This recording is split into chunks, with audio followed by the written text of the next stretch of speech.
ದಿನ ನಮ್ಮ ಶಾಲೆಯಲ್ಲಿ ಆಚರಣೆ ಮಾಡ್ತಾ ಇದ್ದೀವಿ ನಾವು.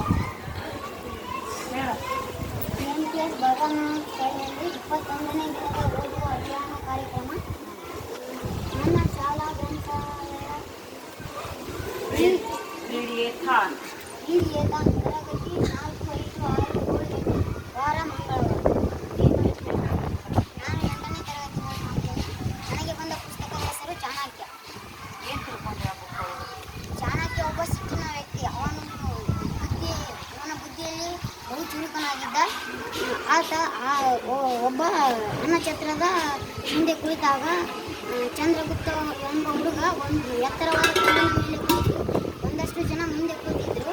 ಆತ ಅಲ್ಲಿ ರಾಜ ಆಗಿದ್ದ. ಆತನ ಮುಂದಿನ ಕುಳಿತಂಥ ಪ್ರಜೆಗಳು ಅವರ ಜಗಳವನ್ನು ರಾಜನ ಮುಂದೆ ಅಂದರೆ ಚಂದ್ರಗುಪ್ತನ ಮುಂದೆ ವಿವರಿಸ್ತಿದ್ರು. ಅವನ ವಾದ ವಿವಾದಗಳನ್ನು ಹೇಳುತ್ತಾ ಅದರ ಎಲ್ಲ ತೀರ್ಪುಗಳನ್ನು ಕೊಡ್ತಿದ್ದ ಯಾರು? ಚಂದ್ರಗುಪ್ತ. ಅದನ್ನೆಲ್ಲ ನೋಡಿ ಚಾಣಕ್ಯ ಅವನನ್ನು ಶಿಕ್ಷಾ ಶಾಲೆಯಲ್ಲಿ ಒಯ್ತಾನೆ. ಅಲ್ಲಿ ಹೋಗಿ ಬಿಡ್ತಾನೆ. ಬಿಡಕ್ಕೆ ಅವ್ರ ತಾಯಿ ಅನುಮತಿ ಕೇಳಬೇಕಾಗೈತಿ. ಆ ತಾಯಿ ಅನುಮತಿ ಕಿಶನ್ ಕೇಳ್ತಾನೆ. ಆದರೆ ಆ ತಾಯಿ ಅವನಿಗೆ ಏನು ಹೇಳ್ತಾ ಅಂದರೆ, ಇಂಥ ಪರಿಚಿತ ವ್ಯಕ್ತಿಗಳನ್ನೇ ನನ್ನ ಮಗನನ್ನು ಹೇಗೆ ಕಳಿಸಲಿ ಎಂದು ಕೇಳಿದಾಗ ಆತನ ತಾಯಿಗೆ ಹೇಳ್ತಾನೆ, ಇಂಥ ಸೌಲಭ್ಯ ನಿಮಗೆ ಎಲ್ಲಿ ಸಿಗುವುದಿಲ್ಲ. ಈ ಹಳ್ಳಿಯಲ್ಲಿ ಅವನಿಗೆ ಎಲ್ಲಿ ಶಾಲೆ ಕಳಿಸ್ತೀರಿ ಅಂತ ಹೇಳಿ ಕಿಶನ್ ನನ್ನ ಕೂಡ ಕಳಿಸ್ರಿ.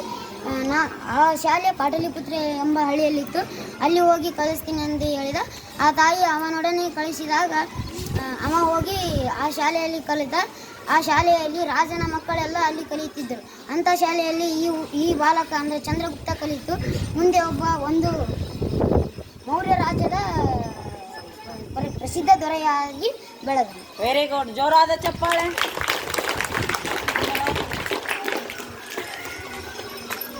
ಏನು ಓದಿದೆ? ಇಂದು ನಮ್ಮ ಶಾಲೆಯಲ್ಲಿ 21 ದಿನದ ಓದುವ ಅಭಿಯಾನ ಕಾರ್ಯಕ್ರಮ ಇತ್ತು. ನಾವು ನಮ್ಮ ಶಾಲೆಯ ಗ್ರಂಥಾಲಯ ಪುಸ್ತಕದಲ್ಲಿ ನಾನು 8ನೇ ತರಗತಿಯಲ್ಲಿ ಓದುತ್ತಿರುವ ವಿದ್ಯಾರ್ಥಿ ನೀವು ಗೆಲ್ಲಬಲ್ಲಿರ ಎಂಬ ಪುಸ್ತಕವನ್ನು ತೆಗೆದುಕೊಂಡಿದ್ದೇನೆ. ಆ ಪುಸ್ತಕದಲ್ಲಿ ನಮಗೆ ಜಯಶಾಲಿಯಾಗಲು ಬೇಕಾದ ಎಲ್ಲ ಅಂಶಗಳನ್ನು ಇರುತ್ತವೆ.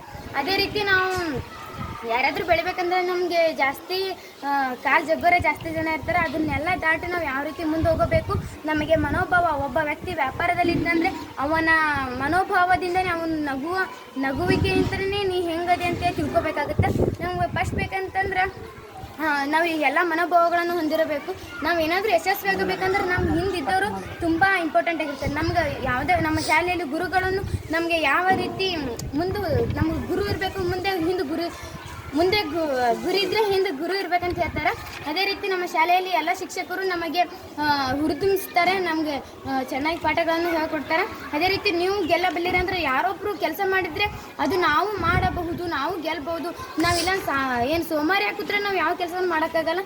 ನಾವೆಲ್ಲ ತಿಳ್ಕೋದಿದ್ರು ನಮ್ಗೆ ಆದಷ್ಟು ನಾವು ಪ್ರಯತ್ನ ಅಂತೂ ಮಾಡ್ತಿರ್ಬೇಕು. ನಮ್ಮ ಪ್ರಯತ್ನಕ್ಕೆ ಯಾವತ್ತು ಫಲ ಸಿಗ್ತೈತಿ ಅನ್ನೋದು ಈ ಪುಸ್ತಕ. ವೆರಿ ಗುಡ್, ಜೋರಾದ ಚಪ್ಪಾಳೆ. ನೀನು ಓದಪ್ಪ? ಯಾವ ಬುಕ್ಕ ಓದಿದ್ದೀವಿ ಇವತ್ತು? ನಾನು 21ನೇ ದಿನದ ಓದುವ ಅಭಿಯಾನ ಕಾರ್ಯಕ್ರಮ GMPS ಬೆಳಗಾನೂರು. ನಾನು ಗ್ರಂಥಾಲಯ ಪುಸ್ತಕವನ್ನು ತೆಗೆದುಕೊಂಡಿದ್ದೇನೆ. ನನಗೆ ಬಂದ ಪುಸ್ತಕ ರವೀಂದ್ರರ ಕಥೆಗಳು. ಅದರಲ್ಲಿ ಹಲವಾರು ಅವರು ಕಥೆಗಳನ್ನು ಬರೆದಿದ್ದಾರೆ. ನಿಜವಾದ ಬೆಲೆ ಅವರ ಒಂದು ಕತೆ. ಸುದಾಸನ್ ಎಂಬ ಕಮಲ ಹೂವನ್ನು ಮಾರುವವನಿದ್ದನು.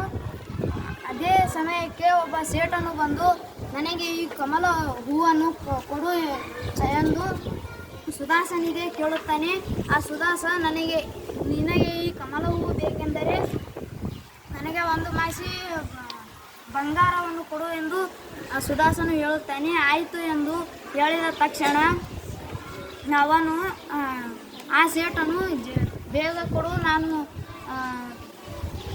ಬುದ್ಧನ ಹತ್ತಿರ ಹೋಗಬೇಕೆಂದು ಹೇಳುತ್ತಾನೆ. ಅದೇ ತಕ್ಷಣ ಒಬ್ಬ ರಾಜನೂ ಬುದ್ಧನ ಹತ್ತಿರಕ್ಕೆ ಹೋಗಲು ಬರುತ್ತಾನೆ. ಆ ಕಮಲ ಹೂವನ್ನು ಆ ರಾಜನು ಕೇಳುತ್ತಾನೆ, ನನಗೆ ಕೊಡು ಎಂದು ಕೇಳುತ್ತಾನೆ. ಆ ಸುದಾಸನು ಈಗ ಈ ಸೇಟನು ನನಗೆ ಒಂದು ಮಾಸಿ ಬಂಗಾರ ಕೊಡುತ್ತೇನೆ ಎಂದು ಅವನು ಈ ಕಮಲವನ್ನು ತೆಗೆದುಕೊಳ್ಳುತ್ತಾನೆ ಎಂದು ಹೇಳಿದಾಗ ರಾಜನು, ನಾನು ನಿನಗೆ 10 ಮಸಿ ಬಂಗಾರವನ್ನು ಕೊಡುತ್ತೇನೆ, ಈ ಕಮಲ ಹೂವನ್ನು ನನಗೆ ಕೊಡು ಎಂದು ಹೇಳಿದಾಗ ಆ ಸೇಟನು ಕೂಡ ನಾನು 20 ಮಾಸಿ ಬಂಗಾರವನ್ನು ಕೊಡುತ್ತೇನೆ ಎಂದು ಹೇಳಿದಾಗ ಆ ಸುದಾಸನಿಗೆ ಯಾರಿಗೆ ಕೊಡಲಿ ಯಾರಿಗೆ ಬಿಡಲಿ ಎಂದು ಚಿಂತೆಯಾಗಿ ಯಾರಿಗೆ ಕೊಡುವುದಿಲ್ಲ, ಇಬ್ಬರು ಜಗಳ ಮಾಡಬೇಡಿ ಎಂದು ಹೇಳಿ ಹೊರಟನು. ವೆರಿ ಗುಡ್, ಜೋರಾದ ಚಪ್ಪಾಳೆ. ನೀವು ಯಾರು ಹೇಳ್ತಾರೆ? ಯಾವ ಬುಕ್ ಓದಿದ್ರಿ? ಯಾವ ಬುಕ್ ಓದಿದ್ರಿ? ಈಶ್ವರಿ ಯಾವ ಬುಕ್ ಓದಿದ್ರಿ? ಯಾಕಂದ್ರೆ